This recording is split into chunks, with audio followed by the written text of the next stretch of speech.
Labdien! Sveicināti! Atkal mēs esam ēterā.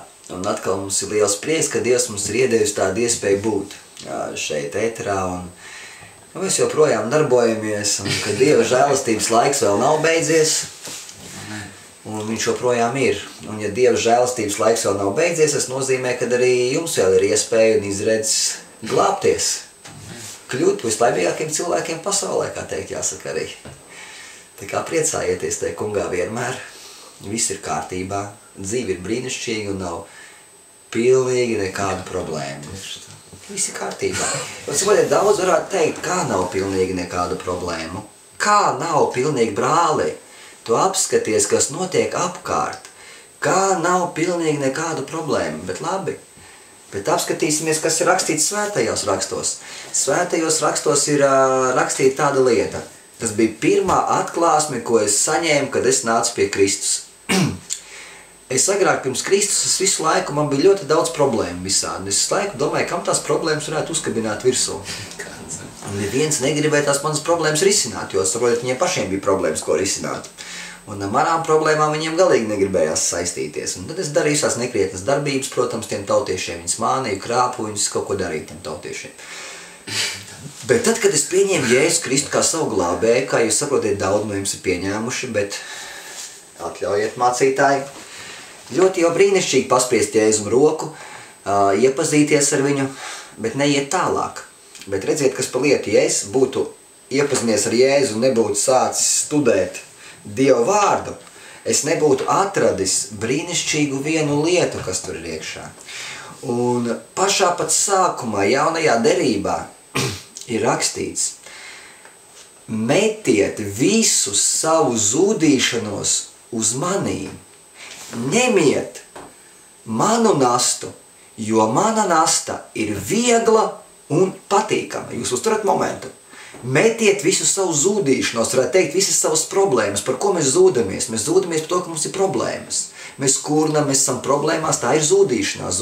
Cilvēks jau nezūdās, ja viņam nav problēma. Bet viņš zūdās problēmās. Un šeit es ieraudzīju, kad izrādās, ka Jēzus grib manas problēmas paņemt, ka beidzot ir kāds, kam viņas var atdot. Mani pārņēma milzīgs prieks. Mīļā tauta man pārņēma milzīgs prieks. Atdevu Jēzum problēmas visas. Un tālāk klausieties, ļoti uzmanīgi, nepalaidiet garām. Un paņēmu viņa nastu, kura ir viegla un patīkama. Fiksējiet, viegla un patīkama. Tas nozīmē, ka no verdzības tu esi iegājis vikendā, un tu atrodies visu laiku pludmalē. Priecājies svētajā garā, sauļojies, līksmojies, jo nav problēmu. Bet viņas nāk, tikko nāk problēma, es parasti daru tā. Konstatēju, ka tā ir problēma, un šo problēmu atdodu Jēzum. Tālāk, ko es daru? Neko nedaru. Slavēju Dievu. Slavēju Dievu par to, ka man ir Dievs, kuram var atdot visas problēmas. Un vēroju. Ik par retam. Un es skatos, kā Dievs šīs problēmas risina. Kā viņš tiek viņam galā. Un man pārņem milzīgs prieks. Gribētu pateikt, kāpēc daudz mācītāji nepriecājās. Kāpēc viņiem nav prieka, viņi vienmēr ir skarbi, diezgan neapmierināti. Protams, viņi mēģina kaut ko tur paimitēt prieku, bet patiesa prieka tāda nav. Jo lieta ir tāda, kancele ir ļoti smaga. Kancele ir patiešām ļoti smaga. Un ja tev to kanceli ir jāstum, piefiksē, rokas ir aizņemtas, tu esi aizņemts, jo tu stum kanceli, tu viņu mēģini stumt. Bet Dieva kancele ir ļoti, ļoti, ļoti smaga, un tu mēģini stumt to kanceli, un tu esi nomocījies. Un ļoti bieži garām tev nāk brāļi tādi paceltām rokām, saka, priecājieties, dzīve ir brīnišķīga, nav pilnīgi nekāda problēma, viss ir kārtībā, un tu domā, kā nav problēmu? Vai tad tu neredzi, kā nav problēmu? Vai tad tu neredzi visur apkārt problēmas? Cilvēki iet uz elli, kā nav problēmas? Tāpēc, ka tu savā spēkā viņas risini, dārgais draugs. Un Ļoti patīkami ir, ka tu skaties uz šo milzīgo smago kanceli, kā svētais gars viņu stum. Un tavas rokas ir brīvas.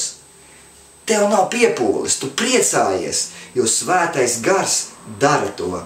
Jo mēs nevaram izdarīt Dieva darbu. Saprotiet? Dievs to var izdarīt. Slava Dievam. Tad, kad tu redzi, ka Dievs dara, nevis tu, bet ka Dievs to dara, tad tas ir brīnišķīgi. Mīļais interneta draugs skatītāji, tas ir vienkārši super. Un nevajag tev ņemt svešas nastas. Dievs visu izdarīs. Bībelē tas ir rakstīts. Met savu nastu uz to kungu, savu problēmu, savu zudīšanos, un ņem kunga nastu, jo viņa ir viegla un patīkama. Saprotiet, viegla un patīkama. Es jau nesaku to no sevīm, es saku no Bībelītes to slavu Dievam. Tā kā viss ir brīnišķīgi, mācītāji, esat dabīgi slavu Dievam. Visi kārtībā, jo ļoti bieži esmu redzējis tāds mācītājs izstāstīšu, viņus skatūs ļoti skarbi. Tur zībeņi ir līdo, tad nopietni, tu sēdi tajā dievkalpojumā pilnīgi iegruzīts. Bet tā, ka to šo mācītāju kontaktējies, pieņemsim kaut kādā sadraudzībā, viņš ir tik jautrs un patīkams, ka Dieva gars vienkārši tā strādā pie tavas sirds. Tikko viņš uzkāp uz kanceles, vienkārši ārprāts. Tikko viņš no kanceles nokāp nos, superīgs cilvēks, slavu Dievam. Lai Dievs jūs svētī!